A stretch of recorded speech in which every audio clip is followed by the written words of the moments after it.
The wounds are being healed. The sanctity has been restored. The nature of the attempted disruption of the unity of the country becomes clearer as the basements are cleared, manholes flushed, and a veritable arsenal of arms, ammunition, and sophisticated lethal weapons are dredged from the bowels of the buildings surrounding the Golden Temple.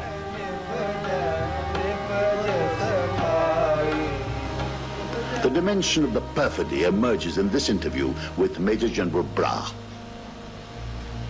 General Brar, I'm going to start with a slightly surgical question. Most newspapers talk about you having stormed the Golden Temple. Would you like to put this straight for the record?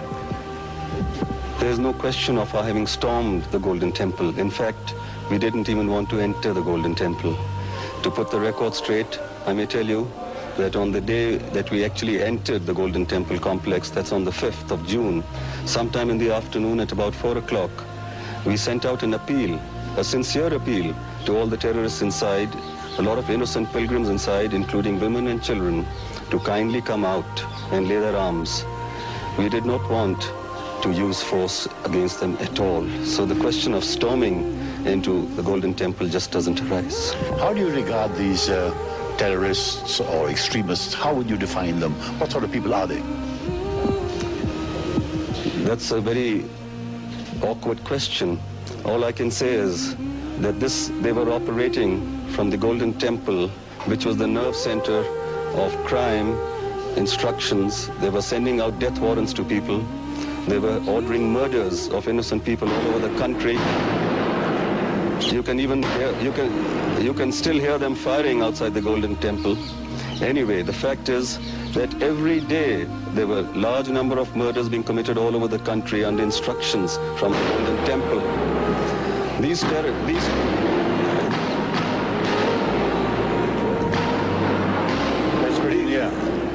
terrorists, I don't think, had regard for life at all.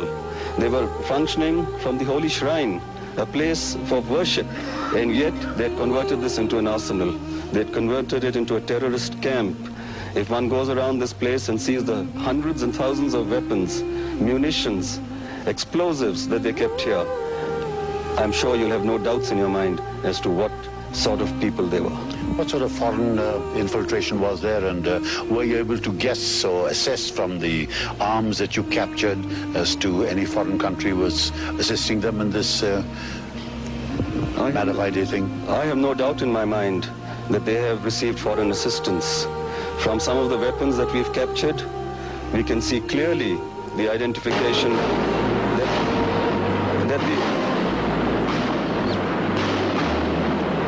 we can clearly establish that these weapons have been obtained from China or Pakistan. They've got Chinese markings, and I'm sure they've been smuggled in through Pakistan. There are a large number of passports that we have come across of Pakistan. They have Khalistan passports with them. A large number of them appeared to me that they were Pakistanis. So I have no doubt in my mind that there has been some infiltration. In fact, just this morning, 2 gentlemen dressed as Nihangs were trying to escape through our cordon when we opened fire on them. We killed them and recovered a weapon from them. These Nihangs, on identification, leave no doubt that they are Pakistanis. The medical examination confirms this fact. Now, can you recap on that fateful night when you went in at, I think, 10:30 at night? What sort of opposition did your boys receive from these highly entrenched individuals here, these terrorists? If I may say so, I think it was extreme opposition. We thought that they weren't going to give us such a stiff resistance. The intelligence that we had received earlier led us to believe that their resistance would be much less than what they actually offered us. When we came in at about 10:30 at night on the 5th of June, the battle started raging. Right at the entrance to the Golden Temple, the entire fortress was fortified. They had bunkers, emplacements, shelters on rooftops. They had converted all the windows into emplacements. They had converted doors into emplacements. They had underground tunnels from where they would appear. They would move from room to room. In fact, they had even converted manholes in some of the verandas as firing positions. They used to appear through these manholes, lob grenades, shoot at us with Sten guns and other automatics, then disappear into the manhole, which connected them into a room. It was difficult to flush them out at night. They went to the extent of using the Akal Takht as a firing position. The Akal Takht had bunkers on the ground floor, bunkers which took on my troops at ground level. On both sides of the Akal Takht, they had emplacements and bunkers on the high-rise rooftops. Inside the Akal Takht, on all the floors, they had very fortified positions. In fact, it is revealing even now when you go onto the second floor of the Akal Takht that the floor is littered with thousands and thousands of rounds of ammunition that they expended. I have a feeling that that was their last-ditch stand. They put everything into it. It was do or die. And when they found that they had expended all their ammunition, when they found that they were now overpowered, they even went to the extent of blowing up some of the portion of the Akal Takht. This is evident from the large amount of explosives that we have found in that particular location. Even the Harimandir Sahib, unfortunately and regrettably, was used by these terrorists to fire upon us. Whereas we used complete restraint. All troops were instructed that under no circumstances was any fire to be directed towards Harimandir Sahib. The terrorists brought down effective fire on us from all directions, from the Harimandir Sahib complex as well as other places. It was a very difficult task for my troops to restrain themselves from aiming towards the Harimandir Sahib. And it's a wonderful feeling now to know that Harimandir Sahib has been untouched by any of us. And in spite of the large number of casualties that we have suffered, our troops have maintained the discipline and self-control of which we all feel proud. Could you give us some of the arithmetic of the casualty figures? We have suffered high casualties in the tune of about 55 dead.